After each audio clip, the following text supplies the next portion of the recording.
Merci d'être connecté aujourd'hui avec nous pour ce webinaire.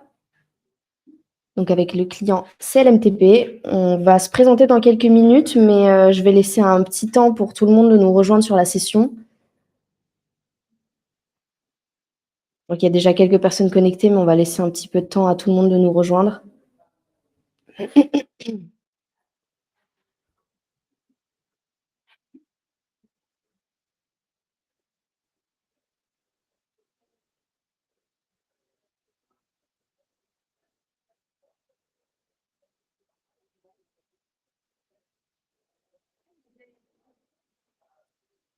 N'hésitez pas à nous dire si vous nous entendez bien, si vous nous voyez bien, histoire qu'on règle ça dès le début de la session.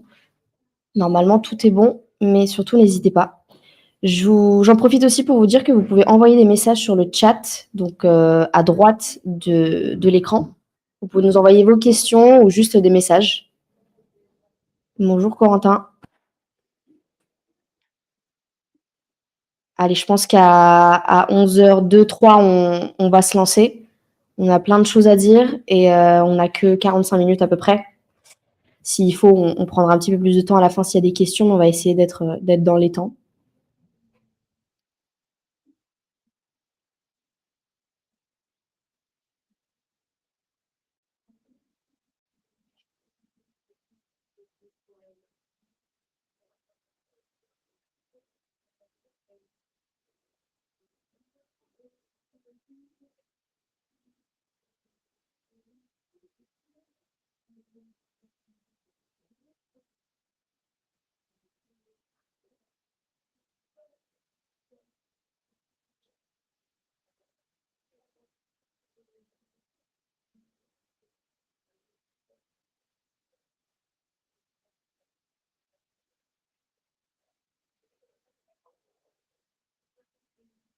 Donc, je pense qu'on va se lancer et qu'ils nous rejoindront au fur et à mesure. Dans tous les cas, le replay sera disponible pour tous les inscrits, donc vous recevrez automatiquement le replay après la session.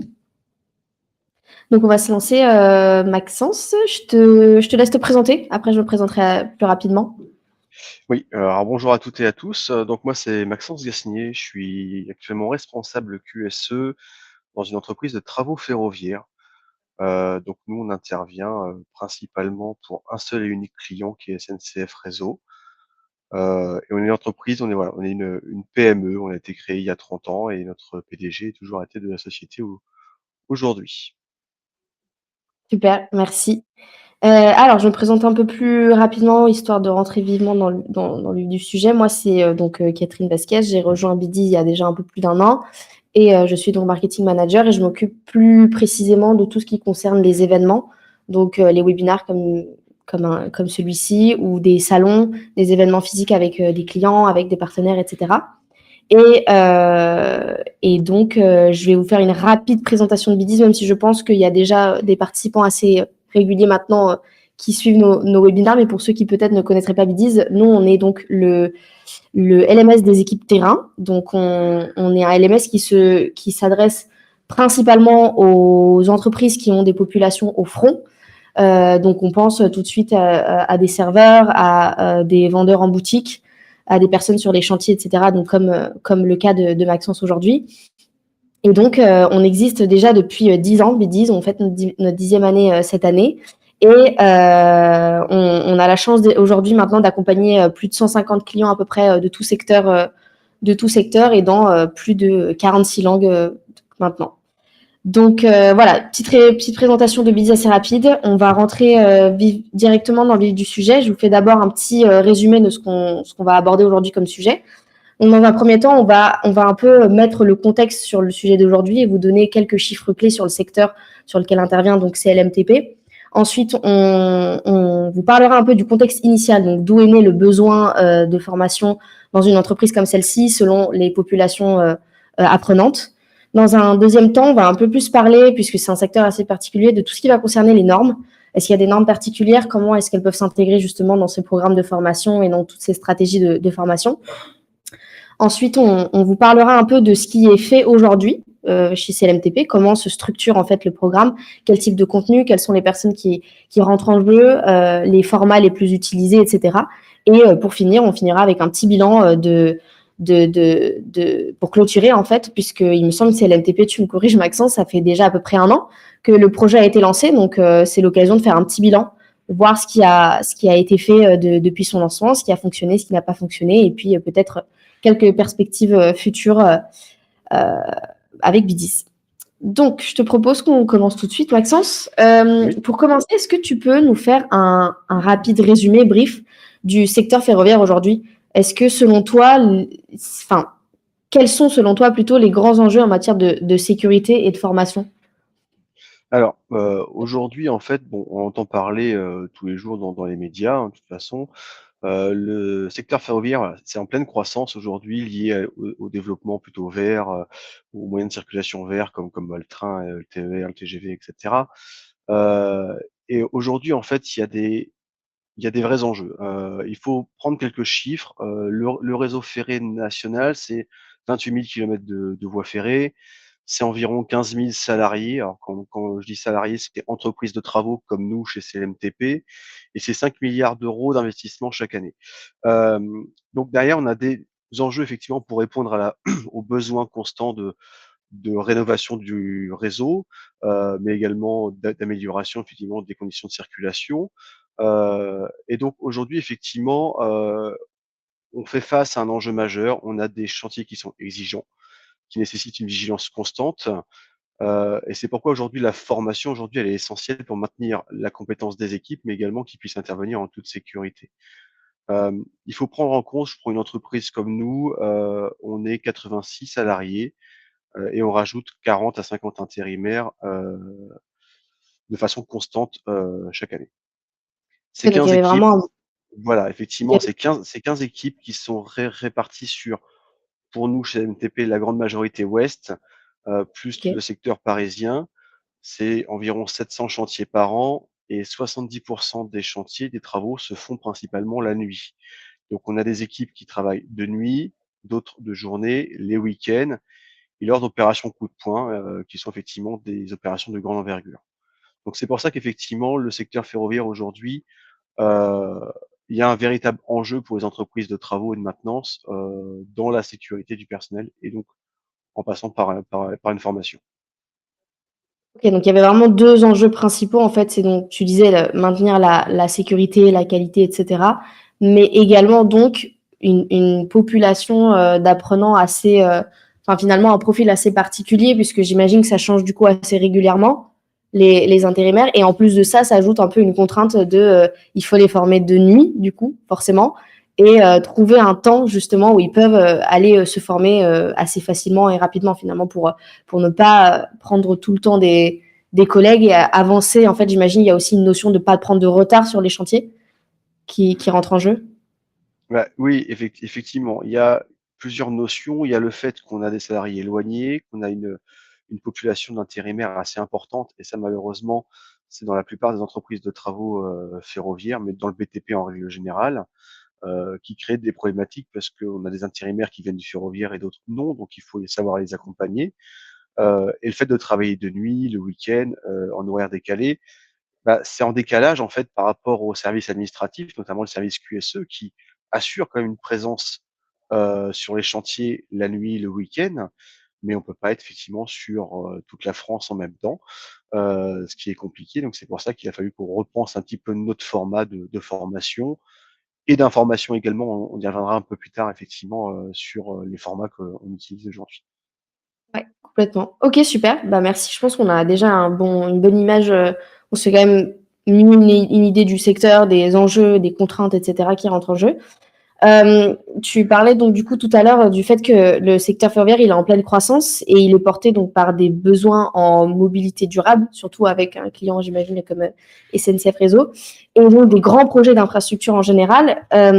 Enfin, qu'est-ce qui t'a amené du coup à repenser le programme de formation chez CLMTP? Bah, alors, ce qui m'a amené à repenser, moi je suis à la base issu plutôt du secteur industriel. Je suis arrivé dans le milieu ferroviaire, il y a quelques années, et je suis arrivé sur un contexte qui était extrêmement accidentogène. On va pas le cacher, un fort taux d'intérimaires, éloignement des équipes, ce qui fait qu'à un moment donné, on a de l'accidentologie. Alors pas forcément grave, mais on en a. Et donc en fait, on s'est rendu compte que, comme les équipes sont un peu partout en France, bah, il fallait qu'on trouve, on va dire une parade pour amener la prévention sur le terrain. Hem et donc effectivement, on a des formations classiques, mais on a des formations plutôt métiers ou des formations flash, on en parlera un petit peu plus tard. Mmh. Et donc effectivement, il a fallu qu'on trouve la parade pour amener cette prévention sur le terrain, comme je le disais. Et aujourd'hui, on en parlera, mais c'est via les applications numériques qu'on peut arriver à résoudre ce problème. Et et justement, bon, on va pas aborder tout de suite le sujet, on en parlera un petit peu plus tard, sur vraiment le contenu et la strat qui est faite actuellement. Mais c'était quoi, du coup, à la base, les principales, limites de la formation en présentiel, notamment avec la population, bah, intérimaire et voire même, en fait, tout simplement terrain? Surtout dans ce contexte, en fait, de chantier nocturne. Est-ce que tu avais déjà observé des situations à risque ou des écarts liés à un manque de formation, du coup? Oui, effectivement. Alors, la principale limite, des formations en présentiel, c'est la disponibilité des équipes. Effectivement, j'en ai parlé, elles sont réparties partout en France, travaillent de nuit, le week-end, en horaire décalé. Alors qu'effectivement, les fonctions administratives, sont plutôt réglées à travailler en journée au siège. Donc pour nous, effectivement, il était difficile de réunir les équipes de nuit, les équipes de jour et le siège, la partie administrative. Heu et en fait, effectivement, en travaillant de nuit, on a constaté des écarts qui sont souvent liés à un manque de communication, sur certains sujets, techniques ou sécurité, mais également, la difficulté de pouvoir reboucler à distance des informations qu'on a pu passer, puisqu'avant on passait effectivement des flash infos par mail ou par courrier, mais on n'avait pas forcément le retour par rapport à ça. Hem, donc effectivement, c'est voilà les principales limites que l'on a aujourd'hui, heu, à ajouter en plus une pression temporelle qui est assez importante puisque quand on parle de travaux ferroviaires, quand on parle de maintenance, quand la nuit, bah, on commence à travailler, qu'on a découpé un rail, je fais un petit schéma, bah, il faut que le TGV il puisse circuler, après. Donc à ce moment-là, effectivement, les équipes mettent tout en œuvre pour pouvoir refaire circuler les trains en temps et en heure. OK, super. Hem, OK, et pourquoi du coup partir sur un format digital? Est-ce que c'était à la base une volonté qui remontait du terrain directement? C'est une initiative de leur part ou au moins ils ont remonté ce besoin et cette envie? Ou est-ce que c'était une initiative d'un service interne à CLMTP ou voire même directement du service, QSE? Alors, passer sur le digital, en fait, ça s'inscrit dans une volonté vraiment globale de l'entreprise de digitalisation comme on parle aujourd'hui. Hem, Nous, à la base, on est une entreprise familiale. On a été créé il y a 30 ans, heu, avec un seul salarié et puis au fur et à mesure, l'entreprise a évolué. Et aujourd'hui, on fait face à un constat, c'est que la communication, n'a pas évolué dans le même sens au sein de notre entreprise. Donc, à l'origine, l'idée venait d'un besoin très concret, pouvoir, à la base, faire des accueils sécurité de nos salariés sur les chantiers à distance, parce que c'est ce qui crée une problématique aujourd'hui, et notamment pour les équipes éloignées. Mais en avançant, en fait, on s'est très vite rendu compte que, le format numérique, digital, hein, comme on dit, offrait d'autres possibilités, comme le suivi des formations. On pouvait diffuser des consignes ou encore partager des bonnes pratiques qui remontent du terrain. Donc à la base, en fait, c'est une initiative qui a été portée par le service QSE, puisqu'on a un service plutôt jeune en termes de moyenne d'âge, donc plutôt axé sur les outils numériques, mais ça répond à des besoins réels qui sont sur le terrain et qui sont exprimés par nos collaborateurs. D'accord, OK. Et est-ce qu'en plus de ces aspects-là, est-ce qu'il y a eu un cadre réglementaire ou par exemple une nouvelle norme, une nouvelle obligation qui a poussé l'accélération du déploiement du projet? Alors, oui, alors effectivement, on a eu alors pas un cadre réglementaire, mais comme je l'ai expliqué un petit peu en ouverture, on est dans un secteur d'activité accidentogène. On a été confronté à une vague d'accidents sans précédent au sein de notre entreprise, mais plutôt dans le secteur ferroviaire en règle générale, de la maintenance. Et donc en fait, on s'est engagé dans une certification qui s'appelle MAS, pour ceux qui connaissent. Et en fait, il était important pour nous de pouvoir impliquer différemment nos collaborateurs dans la prévention des risques. Et comme le MAS, hein, c'est une certification qui vise à améliorer la sécurité, la santé, également l'environnement, au sein des entreprises, eh ben, elle repose sur un principe, de système management qui est structuré et rigoureux, mais qui favorise la vigilance partagée. Donc c'est-à-dire que c'est une certification qui est active, qui est sur le terrain, qui est proche des collaborateurs. Et donc en fait, dans le cadre de cette certification MAS, eh ben, on a voulu réunir, on va dire l'approche terrain du MAS avec un outil numérique qui nous permet de communiquer de façon efficace sur des thèmes sécurité, santé ou environnementaux, directement sur le terrain. Donc c'est pour ça qu'effectivement, on a accéléré la mise en place, d'un outil numérique grâce à notre certification MAS. D'accord, OK, super. Donc tu nous as dit tout à l'heure que le projet, il avait été, uniquement, enfin construit et même mené par le service QSE et est-ce que tu peux nous expliquer un peu plus en détail pourquoi avoir, choisi BDIS finalement pour ce virage, digital et qu'est-ce qui a pu te convaincre? Si d'ailleurs tu peux, je sais pas, nous expliquer un peu aussi comment tu as procédé dans ta recherche, dans ton benchmark et quels étaient vraiment les aspects, importants pour toi dans une solution, comme celle-ci? Alors effectivement, je vais déjà reparler pourquoi est-ce que ça a été construit par le service QSE. C'est souvent le sujet de la formation, c'est souvent effectivement un point névralgique entre les services QSE ou prévention, peu importe comment on les appelle, et les services RH ou services formation au sein des entreprises. Nous, on est une PME, on est structuré un petit peu différemment des autres entreprises. On n'a pas de service RH. On a un service QSE, effectivement, qui s'occupe, de la prévention sur le terrain, la prévention, organisationnelle, on va dire, mais également des formations. Alors on parle des formations réglementaires, des formations métiers et des formations complémentaires qu'on peut avoir. Donc ça, voilà, ça a vraiment été construit au sein du service et en fait, on a recherché des solutions numériques parce qu'aujourd'hui, c'était vraiment une facilité pour nous de pouvoir envoyer de façon simple, des informations sur un smartphone, par exemple. Donc on a recherché ce qui existait à travers les salons, à travers, les forums, avec des fournisseurs. On a testé heu, plusieurs LMS en fait, des plus développés que d'autres. On a dû en tester 4 ou 5 de mémoire, et en fait on s'est arrêté sur Bdiz. Alors pourquoi on s'est arrêté sur Bdiz? Déjà parce que le nom fait un petit peu, jeune, on va dire. Et c'est original parce que, on peut le personnaliser, c'est simple à utiliser pour ceux qui vont construire des modules de formation. Heu et en plus, on a une plateforme qui est facile à prendre en main. Donc que ce soit la plateforme côté administrateur ou soit l'application côté utilisateur, c'est très simple et en plus, il y a un système, de gamification qui est intéressante aujourd'hui puisque les gens peuvent se défier entre eux, sur des thématiques, donc ça, c'est paramétrable et c'est plutôt bien parce que je garde, à l'esprit un salarié qui n'était pas impliqué. Et j'arrive sur le terrain, on lance Bdiz, hein, on l'a lancé au mois d'avril, donc ça fait un peu moins d'un an quand même. Et la première chose que ce salarié m'a dit, c'est, «Eh bah, tu vois, je vais passer devant toi au niveau des points». Et ça, en fait, bah, pour moi, c'était une réussite. Ça veut dire qu'un salarié qui n'était pas impliqué aujourd'hui utilise l'application et il est à fond dessus aujourd'hui, donc c'est vraiment très bien. Et ce salarié, en plus, va promouvoir auprès de ses collègues l'application, ce qui est dessus. Donc voilà, c'est pour ça que Bdiz, c'est ce qui nous a permis d'amorcer le bon virage, en termes de formation et d'accompagnement des salariés. OK. C'est vrai que c'est un défi chez nous justement, c'est d'amener la formation d'un aspect un peu différent et enlever un peu ce côté, scolaire.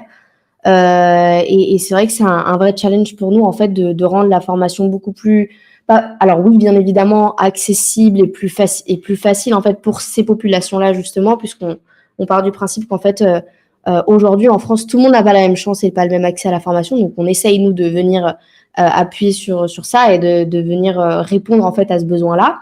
Et une des façons qu'on utilise effectivement, c'est le côté un peu ludique, gamifié qui va venir un peu, hem rappeler un peu finalement comme, les réseaux sociaux, on va dire ça comme ça. Il y a un aspect en tout cas dans le LMS, parce que le LMS est très complet, mais il y a un peu cet aspect justement qui va venir, aider les apprenants en fait à tout de suite être engagés et tout de suite être pris dedans et il y a plein de façons effectivement, On a une équipe d'accompagnement dédiée, les CSM, qui justement aide les clients à voir comment est-ce qu'on peut, enfin, qu'est-ce qui peut être mis en place pour améliorer encore plus l'engagement des apprenants, etc. Il y a, en fait, il y a plein de façons de procéder, etc. Donc, en tout cas, ça fait vraiment plaisir d'entendre que bah, en fait, les apprenants adoptent la solution, quoi. Ça veut dire que pour le coup, on répond bien à leurs besoins et ça fait toujours plaisir à entendre. Alors, j'ai vu qu'on avait une question. Qui conçoit les modules de formation et dans quel format? Je ne sais pas si tu en parles un peu plus tard ou si tu veux prendre la question tout de suite, Maxence, tu me dis. On en parle un petit peu plus tard, mais je peux y répondre. En Ouais. fait, alors ceux qui vont concevoir les modules de formation aujourd'hui au sein de ma société, c'est le service QSE. Alors c'est soit, mes animateurs, mes coordinateurs ou moi-même, sur des formats assez courts, 2 à 3 minutes, et sur des thématiques particulières. J'en parlerai un petit peu plus tard parce qu'on a l'accueil sécurité, que l'on fait effectivement. Alors c'est un module qui est très long, qu'on va revoir parce qu'effectivement, bah, on apprend aussi à utiliser un outil et on se rend compte que des fois on fait des erreurs, donc effectivement notre accueil sécurité est un peu long. On va le découper différemment, mais voilà, ça fait partie du retour d'expérience de l'application au bout de presque 1 an d'utilisation. Mais voilà, on a vraiment des formats très courts, ce qu'on appelle des thèmes mensuels. Tous les mois, on a une thématique, que ce soit sécurité, qualité ou environnement, heu, qui est repris sous format papier, mais également qui est développé justement via un QR code, parce on a l'avantage de pouvoir mettre des QR codes qui relient un format papier à l'application Bdiz. Et effectivement, ces formats sont appréciés parce que c'est des formats très courts, 2-3 minutes, il faut pas aller au-delà, sinon malheureusement, les gens vont très vite déconnecter. Ouais, totalement. OK, bah, tu vas un peu plus nous expliquer, je pense, en détail parce que ça a l'air d'intéresser, au niveau des contenus et des formats. Mais du coup, aujourd'hui, concrètement, à quoi est-ce qu'elle ressemble la formation chez CLMTP? Alors, comment c'est articulé? C'est comme beaucoup de sociétés, on a les formations, on va dire réglementaires. Je prends pour notre cœur d'activité, bon, c'est tout ce qui va être, les CACES, les habilitations électriques, les formations SST, qui sont toujours faites par un centre de formation ou un formateur agréé, hein, ça a pas changé ça effectivement, et on peut pas faire différemment. Et après on est composé de modules de formation flash, voilà, c'est des modules courts aujourd'hui, qui permettent de faire de la formation renforcée pour les salariés temporaires au poste de travail, mais également les accueils sécurité, pour tout nouvel embauché. Alors, un nouvel embauché, je prends embauché vraiment, lui effectivement, il va faire sa formation à distance en accueil sécurité et en plus il sera reçu par le service sécurité, service QSE. Là où on a un peu plus de difficultés, c'est que nous, dans notre cœur d'activité, on prend, des salariés temporaires, intérimaires, mais également sous contrat d'insertion. Ce sont des clauses que l'on a avec le client, et parfois, bah, ils sont éloignés du siège, donc on peut pas forcément les accueillir vraiment comme on pourrait accueillir un nouvel embauché. Donc là, effectivement, on fait les accueils sécurité à distance via l'application, et derrière, ça nous permet à distance de voir si l'accueil sécurité a bien été fait, si ça a bien été compris et en plus on peut délivrer un certificat, donc c'est plutôt pas mal. Mais voilà, mais après principalement sur Bidi, c'est des modules vraiment très courts comme j'expliquais, 2 à 3 minutes sur une thématique ou sur de la formation vraiment particulière, mais on n'ira pas sur de la formation, on va pas remplacer de la formation en salle ou sur le terrain par Bidi. C'est vraiment un complément que l'on a aujourd'hui. Oui. OK. Et du coup, quel type de contenu est-ce que vous proposez? En préparant le webinaire, on en avait un peu parlé. Tu nous avais partagé le fait qu'il y avait certains des collaborateurs qui avaient des difficultés pour la lecture.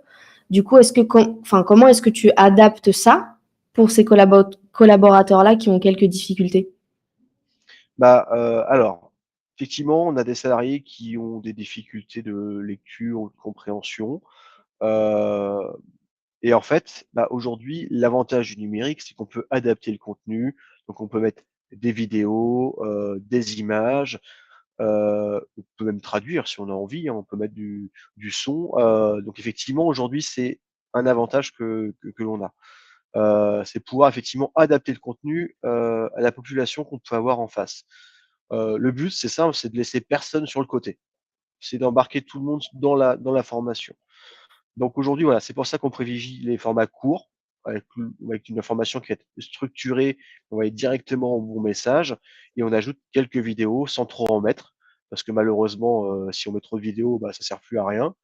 Par contre, l'avantage qu'on a en plus, c'est qu'on peut mettre des quiz, enfin, des questionnaires sous différents formats, des cartes à gratter, des vrais faux. Enfin, vraiment, c'est vraiment interactif et c'est bien.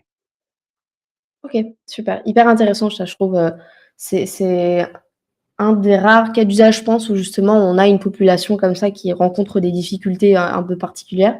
Donc c'est hyper intéressant de voir qu'effectivement, comme tu disais avec les vidéos, avec les images, en fait, c'est assez facile et en fait, c'est l'avantage justement de ces formats un peu courts, c'est de pouvoir tout de suite, en fait, grâce à l'image, à la photo, enfin à la vidéo, à l'infographie par exemple, enfin toutes les fiches un peu qui sont disponibles sur Vidyse, de tout de suite, en fait, faire comprendre à la personne de quoi on parle et il y a aussi, donc nous, on a une fonctionnalité Tips aussi qui, pour le coup, est plus sur les gestes métiers et qui intègre directement et qui implique directement l'apprenant dans le process, on va dire, de formation, puisqu'il peut, via son téléphone ou via une tablette, se filmer en faisant un geste métier. Donc, par exemple, je sais pas, en enfilant sa tenue de sécurité pour le chantier il se filme et il peut tout de suite instantanément partager ça avec le reste des apprenants, qui justement est un savoir sur lequel il faut capitaliser, je pense, au niveau des entreprises, parce que c'est un savoir hyper concret finalement. Et après, bien évidemment, au service formation de vérifier en amont le contenu s'il peut être publié ou pas. Il y a une enfin, sur Bidis, vous pouvez décider oui ou non de publier le contenu que la personne aura soumis, mais je trouve que c'est quand même aussi une fonctionnalité qui est hyper intéressante dans ce genre de secteur et dans ce genre de population bien précise. Donc voilà. Après, si jamais vous voulez avoir d'autres informations sur plus les fonctionnalités de Bidis, etc., je vous invite à aller regarder le site internet ou alors à nous contacter directement sur le site. On pourra y répondre plus particulièrement, mais c'est vrai qu'il y a plein de formats différents et de fonctionnalités qui vous permettent en fait de varier complètement les formats, etc., pour s'adapter à tout le monde. Ok, donc tu nous as parlé un peu des formats en tant que tels, de qui les conçoit, etc. Maintenant, comment est-ce que tu les animes et comment est-ce que tu communiques autour de ces modules de formation? Comment est-ce que tu les vends auprès des apprenants? Alors, en fait, ça s'est intégré assez facilement dans notre routine. Parce qu'effectivement, j'expliquais qu'on fait des thèmes mensuels, comme dans beaucoup de sociétés aujourd'hui. Donc, tous les mois, il y a une thématique.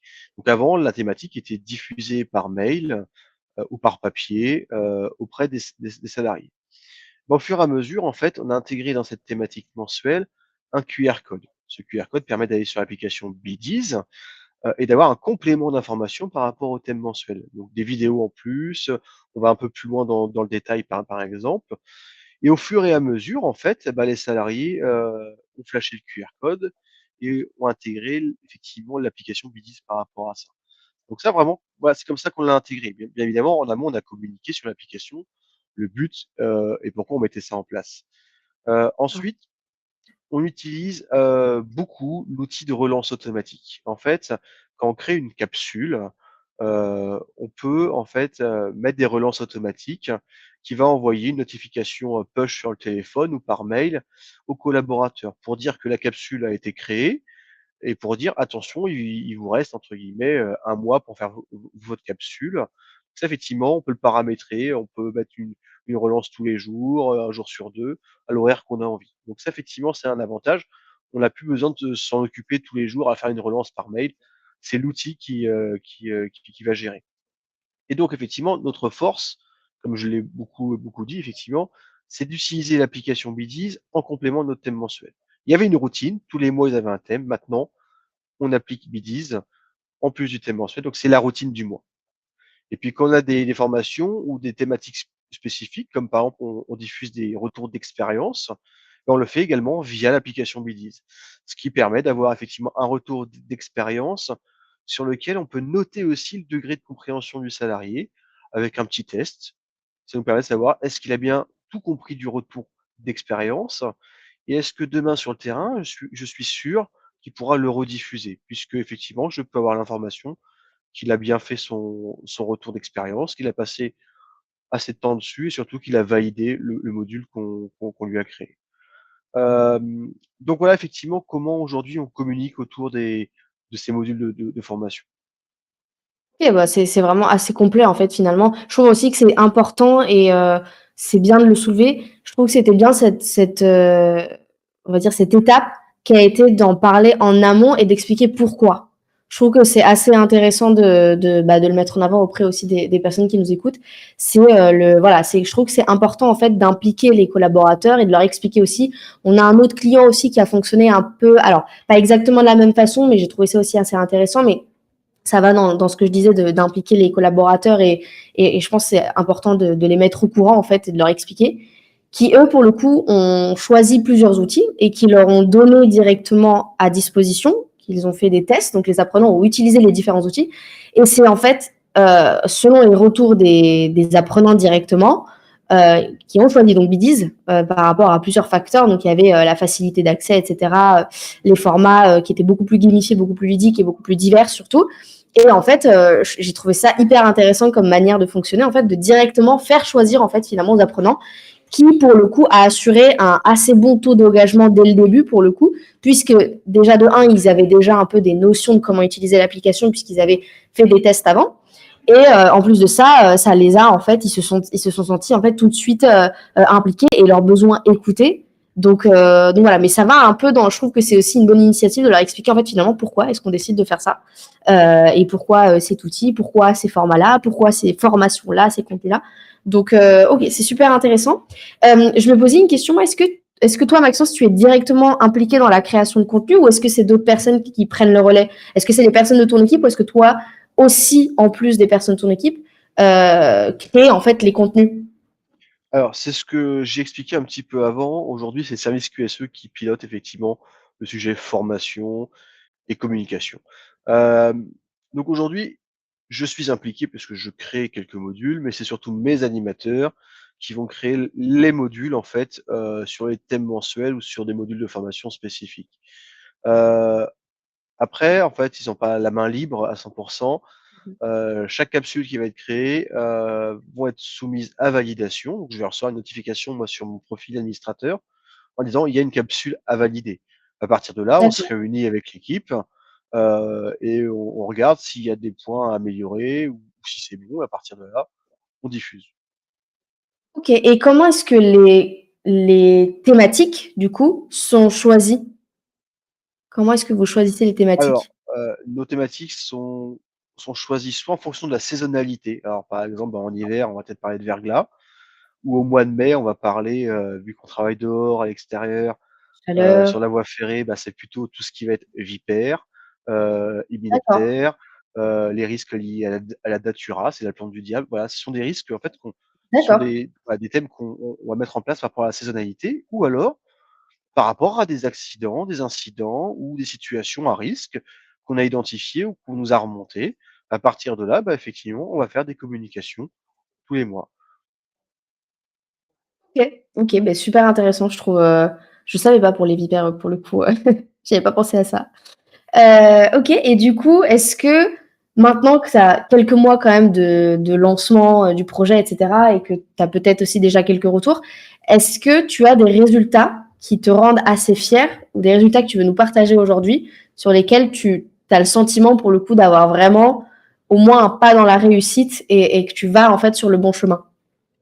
Alors effectivement, alors ça fait pas encore un an qu'on y est, ça fait voilà, enfin on s'est lancé dans la démarche de Bdiz, il y a effectivement une année. On a voulu absolument créer des premiers modules avant de lancer l'application auprès du terrain, parce que s'ils ouvrent une application qui est vide, ils vont se dire: «Bon bah, ça sert à rien», donc on a créé les premiers modules. Donc réellement aujourd'hui, c'est utilisé depuis le mois de mars-avril. J'ai plus la date en tête par rapport à ça.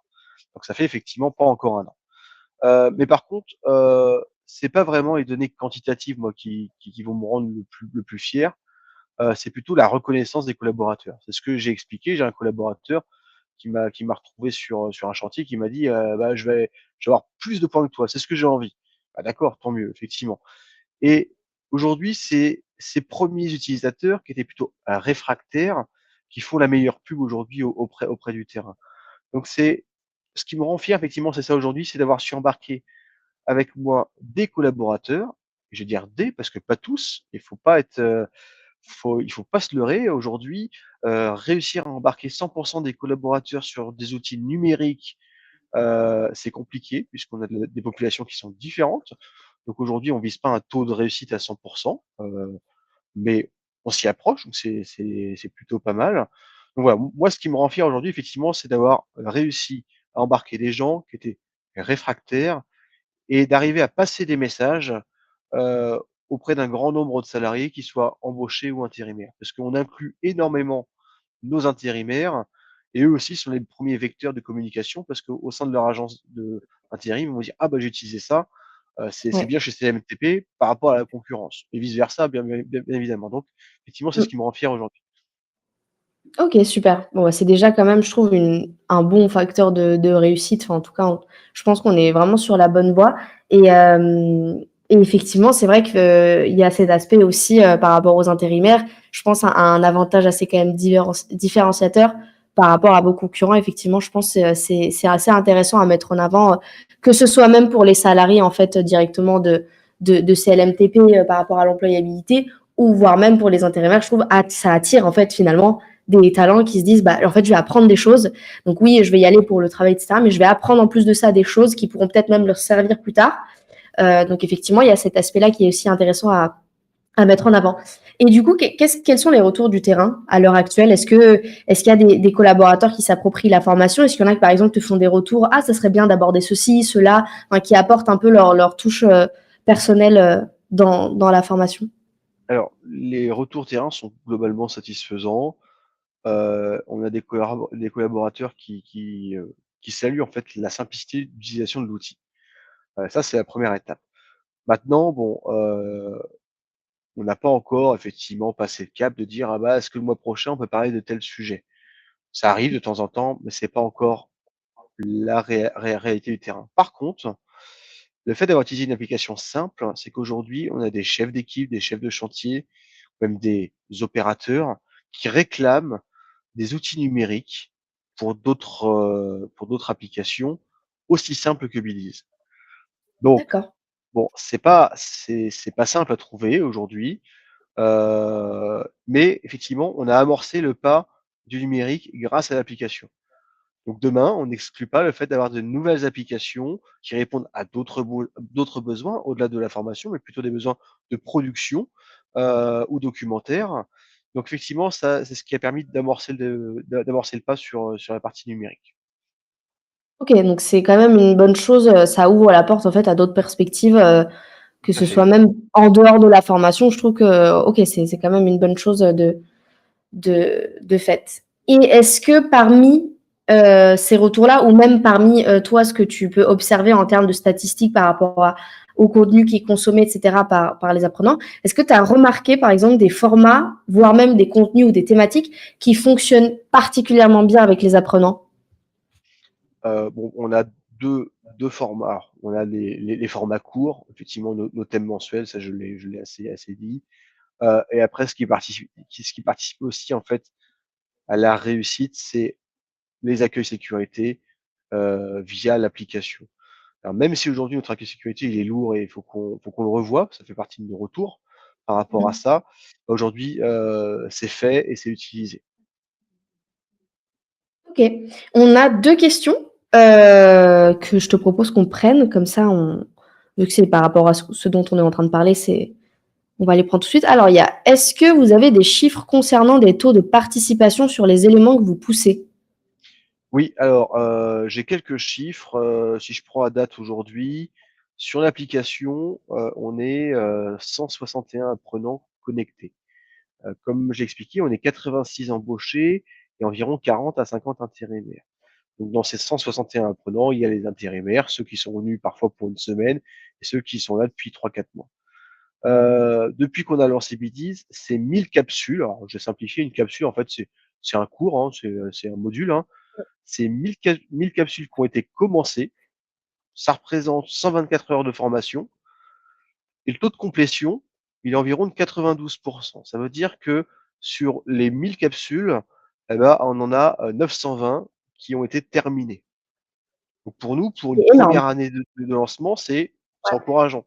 Ah oui. Parce qu'effectivement, 1 an en arrière, on ne parlait pas du tout du numérique, on ne parlait pas du tout de la Mmh. digitalisation et encore moins de LMS. Donc effectivement, c'est aujourd'hui encourageant. Ce qui participe, c'est aussi les modules, enfin des modules qui sont courts, hein, 2 à 3 minutes. Et quand je prends 124 heures, bah, c'est 124 heures de formation ou d'information, peu importe comment on le prend, qui sont faites, sur le temps du travail, à des temps morts. Pendant qu'ils sont en attente sur un chantier parce qu'on n'a pas encore les voies pour travailler. Donc effectivement, ils vont prendre leur téléphone, ils vont faire une petite capsule. Donc effectivement, c'est 124 heures de formation gagnées aujourd'hui. C'est super. En plus, ils utilisent vraiment pour le coup les moments dédiés, on va dire ça comme ça, pour se former. Donc, comme quoi, c'est vraiment devenu un peu un réflexe, je pense, pour certains d'entre eux d'ouvrir l'application et de se former juste avant le chantier. Donc, Oui, c'est aussi signe, je pense, de bonne augure pour le projet. Bah, oui, un peu dans la effectivement. même logique, on a une autre question. Lors du lancement, comment est-ce que vous avez accompagné les utilisateurs dans la prise en main de l'outil? Alors, J'imagine. en fait, effectivement, il y a eu une communication, globale, sur l'outil et au-delà de nos thèmes mensuels, on a ce qu'on appelle un rituel sécurité. Le rituel, il a lieu, tous les derniers vendredis du mois où on réunit les équipes qui sont sur un secteur géographique proche du siège, et également si les horaires correspondent, parce que s'ils ont travaillé de nuit, c'est compliqué, et on leur a présenté l'application Belize.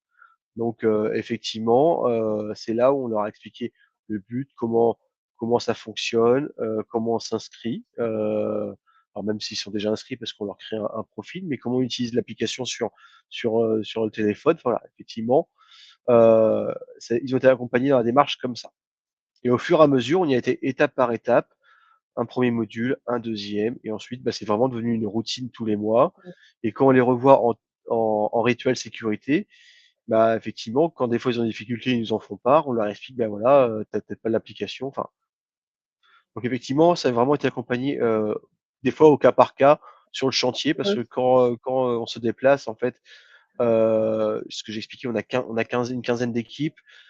Chaque semaine, on fait 2 à 3 audits chantier avec nos animateurs et aussi on en profitait à ce moment-là lors de ce qu'on appelle nous, le briefing au pied de l'opération. Donc c'est un moment d'échange où on parle des risques de la nuit à venir par exemple, bah, on parlait de l'application à ce moment-là en plus.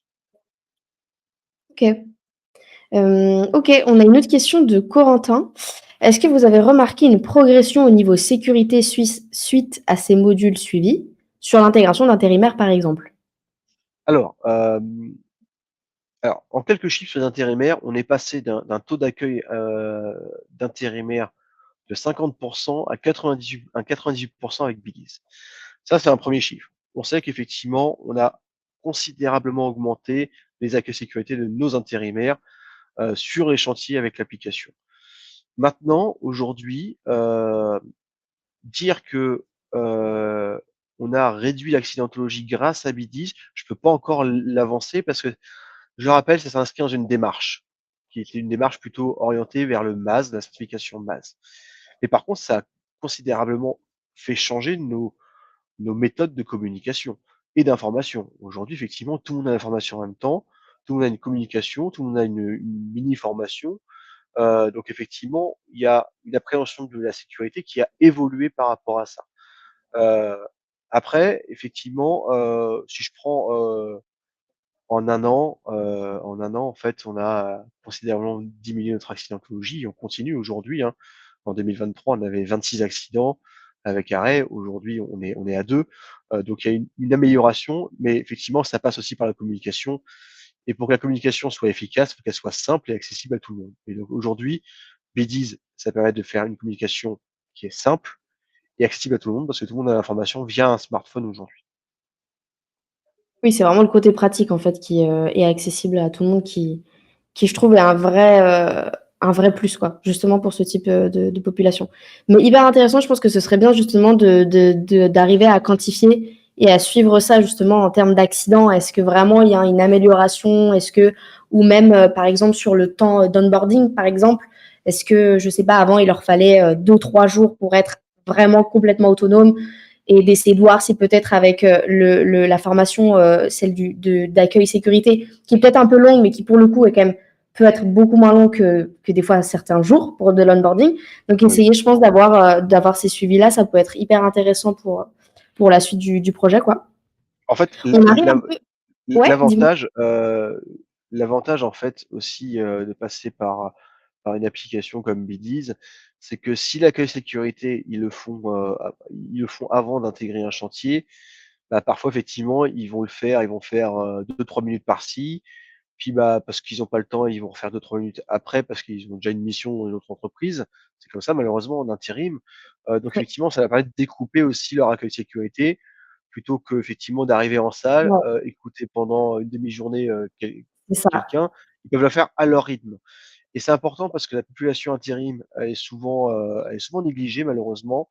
Je dis Mmh. pas que c'est le cas pour tout le monde, mais Mmh. un coup, ils vont travailler, bah, chez nous et puis après ils vont travailler dans une autre entreprise qui auront leur propre accueil, leurs propres règles et puis, bah, au bout d'un moment, ils sont un peu perdus. Donc effectivement, le fait d'utiliser un outil numérique, ils peuvent effectivement découper les modules et les faire, vraiment à leur rythme. OK, on arrive un peu sur la fin. On a encore quelques petites questions.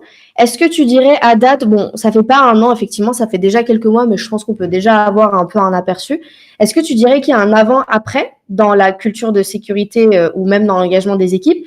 Et quel impact réel a eu BDIS par rapport aux objectifs que toi, tu t'étais fixé, par exemple, au lancement du projet? Alors effectivement, il y a un avant-après qui s'inscrit dans une démarche globale. Effecti on le voit sur le terrain. Aujourd'hui, il y a une meilleure communication, il y a une meilleure sensibilité parce on communique, puis en plus, c'est ludique parce qu'ils peuvent faire des battles entre eux, donc c'est super bien. On a des Mmh. points. Tous les mois, on fait un podium du top 3 des personnes qui ont eu le plus de points dans le mois, que ce soit ce qu'on appelle les permanents et les intérimaires. Donc, voilà, tous les mois, on communique à tout le monde sur ça. Donc, on sait que bah, certains qui étaient pas du tout en classement, bah, ce mois-ci, ils ont fait beaucoup d'efforts et ils sont premiers. Donc, effectivement, il y a un jeu et c'est jamais les mêmes. Donc, c'est-à-dire que ça bouge. C'est plutôt intéressant, effectivement. Et il y a vraiment une application qui est autre au niveau de la sécurité. Hein. Donc, en fait, ça vient vraiment en complément de notre démarche globale. Et donc, c'est formidable parce qu'aujourd'hui, j'ai l'impression, alors effectivement, on a toujours des réfractaires malheureusement, mais ça, c'est l'accompagnement en changement et ça demande du temps aujourd'hui. Mais on a passé un cap en fait avec Biddies et c'est bien parce que on a les collaborateurs qui vont nous en parler. Ah bah oui, j'ai vu ça sur la capsule. Est-ce que je peux avoir ça en EPI parce qu'en fait je l'avais pas. Maintenant je sais pourquoi il faut le porter. Donc effectivement c'est bien aujourd'hui parce que on a remis de la communication entre les services malgré l'éloignement géographique, l'éloignement temporel avec les travaux de nuit et les week-ends. Donc c'est bien pour ça. Ça a permis de réunir tout le monde.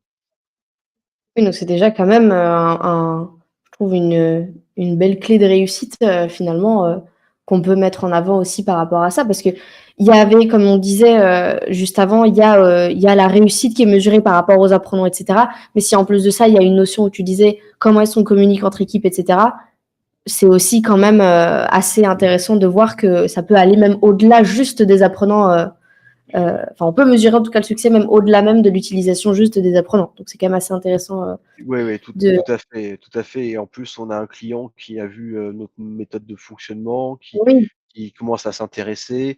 On a notre assureur qui, effectivement, par rapport à une thématique de sécurité routière, nous a parlé de BDIS. Il fait: «Ah oui, vous avez BDIS, donc on va pouvoir effectivement travailler ensemble». Donc mmh, effectivement, c'est bien. Par contre, ce qui est important, c'est pas parce qu'on met en place du digital, que derrière il faut oublier le terrain. Il faut toujours avoir une complètement. présence, c'est important parce que les liens à distance, c'est une chose, mais se voir physiquement et échanger physiquement sur le terrain, c'est encore mieux. Oui, oui, c'est bien de combiner les 2 en fait. Je pense, Voilà, tout comme à tu fait. nous expliquais ça au tout début où, Bidi était un peu en complément et ça leur permettait justement pendant ces temps, juste avant le chantier, juste après le chantier, de faire un peu des fois des sessions de rappel pour certains, pour d'autres vraiment de faire en fait le module quoi. Mais c'est vrai que c'est important de surtout je pense dans des secteurs comme celui-ci où il y a vraiment un grand enjeu pour le coup qui est la sécurité et que c'est très important. Je pense que c'est effectivement bien de préciser que on peut complètement faire les 2 et c'est même complètement conseiller de faire les deux, sachant que justement avec B10, c'est possible, comme expliqué tout à l'heure Maxence, de télécharger et de générer des QR codes papier. Donc par exemple, vous êtes dans une salle de formation avec vos apprenants, ils peuvent sur leur application scanner le QR code qui les emmène sur un module où là, il y a un tas de fonctionnalités qui peuvent entrer en jeu, comme par exemple l'autodiagnostic pour voir quel est leur niveau en début de formation, chose que vous pouvez reproduire à la fin de la formation, voir s'il y a une progression effectivement. Ça permet aussi de recalibrer en fait le format, de voir si peut-être il y a des choses à revoir. Si vous voyez que par exemple l'autodiagnostic, les résultats ne sont pas très très bons, ça peut vous permettre aussi vous d'ajuster en fait que ce soit le contenu, les formats, voire même la durée. Et en fait, ça peut être un élément qui rentre en plus dans la stratégie et qui, en plus de ça, implique directement le retour et les feedbacks des apprenants. Donc, effectivement, je pense dans des secteurs comme ça, c'est bien de préciser que les deux sont même vivement recommandés et c'est ce que nous aussi, on recommande à nos clients. Donc, ouais, effectivement, merci de le préciser, Maxence, c'est important. Alors en plus, ce qui est intéressant, c'est quand même, BD, c'est quand même un LMS. On peut à la fois faire des modules en e-learning, mais intégrer dans la planification du module des sessions en physique. Oui, c'est possible. complètement. Donc c'est un plus. Effectivement, ça rentre avec dans ce que je disais tout à l'heure justement avec le fait que vous pouvez en fait animer les sessions présentielles tout en restant sur l'application qui permet en plus de ça d'avoir un suivi. Ça vous permet de voir qui était présent, qui n'était pas présent, enfin voilà, et d'avoir vraiment un retour écrit directement sur l'application où en fait vous allez au niveau des statistiques ou même de la session en elle-même, vous allez voir quelles ont été les réponses, etc. Donc ça permet aussi de laisser un peu une trace écrite finalement. Qui peut-être ne pourrait pas être faite en présentiel parce que les gens n'ont pas le réflexe en fait d'écrire sur le papier ou alors voilà on perd les feuilles etc et puis même en termes d'environnement enfin voilà c'est pas le mieux donc effectivement c'est complètement possible effectivement de faire aussi des sessions live pour le coup à programmer et vous l'envoyer à une certaine population bien précise qui a peut-être besoin de recevoir une formation sur un thème spécifique ou une norme ou voilà. En tout cas, c'est possible effectivement. Je vois qu'il est 11h52, on arrive vraiment vers la fin. Juste une toute petite dernière question. Si tu devais, toi, donner un conseil à quelqu'un avec les mêmes problématiques, objectifs, peut-être pas forcément le même secteur, mais qui peut se reconnaître dans ces objectifs-là, et qui veut se lancer dans la formation digitale, quels seraient tes conseils aujourd'hui? Alors, je dirais dans un premier temps, il faut bien partir des besoins du terrain. Chez CMTP, effectivement, ce qui a fait la différence, c'est d'avoir construit le projet en pensant à la réalité des équipes, leurs horaires, leur éloignement, les contraintes, c'est ce que je pouvais expliquer, hein. Il ne faut pas chercher à tout digitaliser d'un coup, mais avancer étape par étape. Avoir des contenus simples, concrets et utiles, c'est ce qui fera une différence sur l'utilisation. Et surtout, il faut impliquer les équipes dès le début pour qu'elles se sentent concernées et que l'outil devienne vraiment un support au quotidien, voire même un réflexe. Aujourd'hui, c'est ce qu'on cherche à développer. Voilà, important, on commence par le terrain et on prend les besoins et ensuite on développe le projet. Ok, super. Eh ben écoute, on a terminé, hein. On a abordé un peu tous les aspects qu'on avait voulu aborder pendant l'événement. Si jamais vous avez encore quelques questions, n'hésitez pas, on peut rester encore 2-3 minutes sur le live si jamais il y a des questions. Sinon, si vous souhaitez directement aller contacter Maxence sur LinkedIn, je vous invite à aller le faire si vous avez des questions bien plus précises sur le projet. Sinon, vous pouvez également contacter Bidiz. Je vous joins l'adresse mail de Bidiz dans le chat si jamais vous avez des questions. Vous pouvez directement nous contacter via cette adresse mail ou, comme je disais en début de session, à aller directement voir sur le site internet. On a plein de choses qui expliquent. Donc, voilà. Je pense qu'on n'a pas d'autres questions. On en a eu pas mal pendant le webinaire, donc on a eu le temps d'y répondre. Donc, on arrive sur la fin. En tout cas, je te remercie beaucoup, Maxence, d'avoir pris le temps de nous parler de ton projet, de nous expliquer en détail toutes les actions que tu as mises en place et même les beaux résultats que tu as déjà aujourd'hui. Et puis voilà, je vais pouvoir vous libérer pour aller manger parce que je pense que tout le monde a faim. Merci à vous. Merci, Maxence. Bonne journée à tout le monde. Merci, bonne Au journée. revoir.